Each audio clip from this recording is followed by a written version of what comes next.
Big TV భక్తి సమాచారం WhatsApp ఛానల్లో జాయిన్ అవ్వండి. అన్ని విశేషాలు ఎప్పటికప్పుడు తెలుసుకోండి. తప్పనిసరిగా అని కదా ఒక సంప్రదాయంగా వస్తుంది అంతే. నీలలోహితం అని చెప్పి అది ఇంద్రాణీదేవికి అంటే ఇంద్రుడి భార్య అయినటువంటి ఆవిడికి సంకేతంగా నల్లపూసలు వేసుకోవడం అన్నది ప్రత్యేకంగా వేసుకోవాలన్న అవసరం కూడా లేదు. ఒక నల్లపూస ఒంటి మీద ఉండడం మంచిదంతే. బంగారం అనేది మనిషికి ఆత్మగౌరవాన్ని ఆత్మాభిమానాన్ని కలిగించేటటువంటి లోహం. ఆత్మన్యూనతా భావంతో బాధపడకుండా ఉండాలి అంటే శరీరం మీద కొంచెమన్నా బంగారం ఉండాలి. ఈ అహంకారం కూడా దీనివల్లే కలుగుతుంది. ఇది కలగకూడదు అని చెప్పి చదువుకునే పిల్లలకి బంగారం వేసేవారు కాదు, స్నాతకం సమయంలో బంగారం వేసేవారు. ఇవాటి నుంచి నువ్వు ప్రత్యేకంగా నేను అనే ఒక ఆత్మప్రశ్రయంతో ఆత్మాభిమానంతో ఉండొచ్చు అని. ఆత్మాభిమానం ఉండడానికి బంగారం సంకేతం. ఏమ్మా ఆడవాళ్ళ గురించి అడుగుతారు, మగవాళ్ళకి ఏం లేవంగానే ఏం చేయాలి? ఎవరైనా లేవగానే చేతులు చూసుకోవాలి. కరాగ్రే వసతే లక్ష్మి, కరమధ్య సరస్వతి, కరమూలేతు గోవింద లేకపోతే గౌరీ అంటారు. ప్రాభాతే కరదర్శనం అని అరచేతులు చూసుకుని లేవడం అన్నది ఎవరికైనా కంటి చూపు మెరుగవడానికి ఉపయోగపడుతుంది. కళ్ళు మూసుకుని చేతులు ఇలా పెట్టుకుని అని కళ్ళ మీద ఇలా పెట్టుకుని తర్వాత చేతులు చూసి లేస్తే కంటి చూపు మెరుగవుతుంది. అది ఎవరైనా చేయాల్సిన పని. లేవంగానే భూమికి నమస్కారం చేయాలి తప్పనిసరిగా. సముద్రవసనీదేవి పర్వతస్తన మండలే విష్ణుపత్ని నమస్తుభ్యం పాదస్పర్శం క్షమస్వమి. కాళ్ళు పెడుతున్నానమ్మా, నువ్వు భూమాతవి కదా, విష్ణుదేవుడికి పత్నివి కదా, సాక్షాత్తు దేవతా స్వరూపం కదా, నేను కాలు పెడుతున్నాను క్షమించు అని చెప్పి ముంగి పెట్టాలి.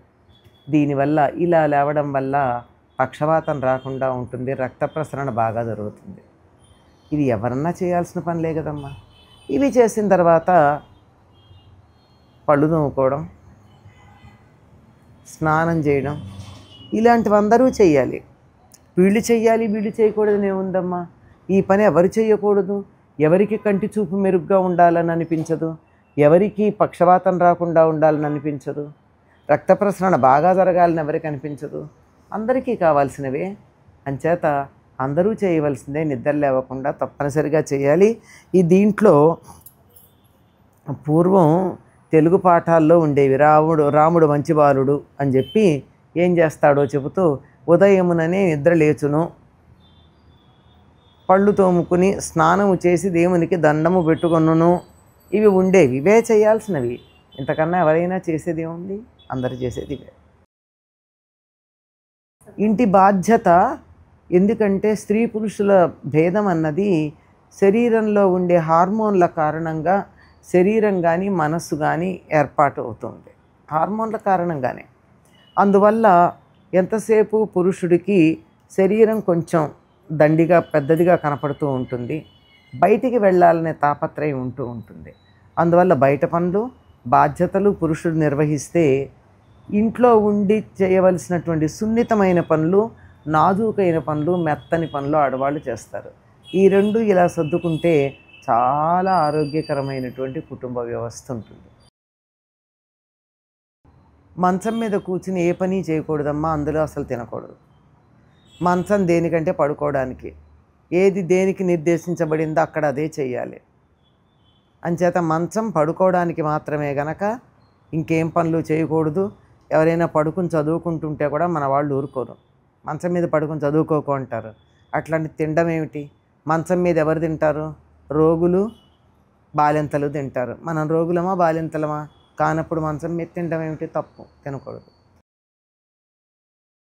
నైటీ అన్న పదం ఆంగ్లంలోంచి వచ్చిందమ్మా. నైటీ అంటే నైట్ వేసుకునేది అని అర్థం. వేసుకుని పడుకోవడానికి పనికొచ్చేది, పనులకు పనికిరాదు. ఆ పదంలోనే ఉంది కదమ్మా అర్థం. నైటీ అంటే రాత్రి వేసుకునేది అని అర్థం. రాత్రిపూట పడుకోవడానికి ఏ రకమైనటువంటి బిగువులు బిగింపులు లేకుండా తేలికగా వదులుగా హాయిగా శరీరానికి సుఖంగా ఉండేట్టుగా ఉంటుంది అని నైటీ ఏర్పాటు చేయడం జరిగింది. అది మన దేశ సంస్కృతి కాదు. అనేక రకాల ఇతర సంస్కృతుల నుంచి మనం తెచ్చుకుంటున్న వాళ్ళం దీన్ని కూడా అక్కడి నుంచి తెచ్చుకున్నాం. పర్వాలేదు, పడుకోవడానికి వేసుకుంటే అభ్యంతరం ఏముంది, పడుకోవచ్చు. కానీ దాంతో పగటిపూట పనిచేయడం ఏం మర్యాదగా ఉంటుందమ్మా? ఎవరైనా సరే రాత్రి వేసుకునే బట్టలు వేరు, పగలు వేసుకునే బట్టలు వేరు. నైటీ అన్నది అనగానే అది ఆడవాళ్ళు వేసుకునేదని అనే ఒక అభిప్రాయం మనకుంది, అంతే కదా. కానీ మగవాళ్ళు కూడా నైట్ డ్రెస్ వేరే ఉంటుంది కదా. మగవాళ్ళు నైట్ డ్రెస్తో బయటికి రావడం ఎవరినన్నా మీరు చూసారా?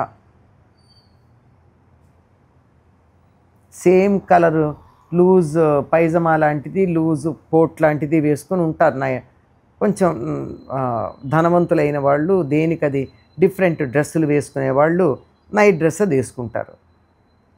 మరి దాంతో వాళ్ళు ఏనాడన్నా బయటికి రావడం, మీరు ఏ ధనవంతులైనా తమ ఇంటికి ఎవరైనా చూడ్డానికి వచ్చినా నైట్ డ్రెస్లో కనపడ్డారా? ఆడవాళ్ళకి ఏమైందమ్మా నైట్ డ్రెస్లో బయటకు కనపడ్డాం? ఏమంత మర్యాద? నైటీ వేసుకోండి, రాత్రిపూట వేసుకోండి. నైటీ కూడా అలా సోలలాగా ఉండేది కాదు. హాయిగా మగవాళ్ళు వేసుకునేటట్టు కింద పైజమా పైన షర్టు లాంటిది వేసుకోండి. ఒకవేళ మనం పడుకుని ఉండగా ఎవరైనా లోపలికి వస్తే కూడా అసభ్యంగా ఉండదు, మర్యాదగా ఉంటుంది. అటువంటి నైట్ డ్రెస్సులు వేసుకోవడం బాగుంటుంది. ఏదైనా ఏ దేశాన్ని నుంచన్నా ఇతర ప్రాంతాల నుంచి మనం ఏదన్నా తెచ్చుకుంటే మన సంస్కృతికి మెరుగుపెట్టేట్టు ఉండాలి, కానీ ఇలా ఉండకూడదు. పూజ మగవాళ్ళు చెయ్యాలి, ఆడవాళ్ళు దానికి ఏర్పాట్లు చేయాలి. ఇది సనాతన ధర్మం. మగవాళ్ళు పూజ చేస్తే కుటుంబ సభ్యులందరికీ వర్తిస్తుంది దాని ఫలం. ఆడవాళ్ళు చేస్తే వాళ్ళకి మాత్రమే వస్తుంది, ఇంకెవరికి రాదు. అందువల్ల యజమాని అనే పేరు ఎవరిని అంటామో వాళ్ళే పూజ చేసేవాళ్ళు.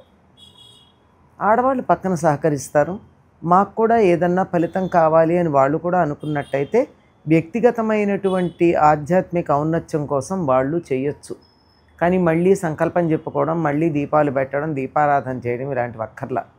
ఒకళ్ళు చేస్తే చాలు కుటుంబం మొత్తానికి. వీళ్ళు తర్వాత చేసుకోవచ్చు. తర్వాత ప్రత్యేకంగా పూజ చేసేయడానికి ఆడవాళ్ళు ఈ మధ్య చాలా ఒక కొత్త వింత విశేషమైన మాట మాట్లాడుతున్నారు. తలంటి పోసుకోవాలా? తలస్నానం తలస్నానానికి తలంటికినే తేడా తెలియకుండా తయారవుతున్నారు. తలస్నానం అంటే నెత్తి నీళ్లు పోసుకోవడం, అది అశుభానికే చేస్తాం. తలంటి అంటే తలకి నూనె పెట్టుకుని చేయడం. ఇది వారానికి ఒకసారి చేస్తే చాలు. ముత్తైదువులైన వాళ్ళు తలస్నానం చెయ్యకూడదు, తలంటి పోసుకునే పూజ చేయాలన్న నియమం కూడా లేదు. కంఠస్నానం అంటారా, చేసి చేయొచ్చు.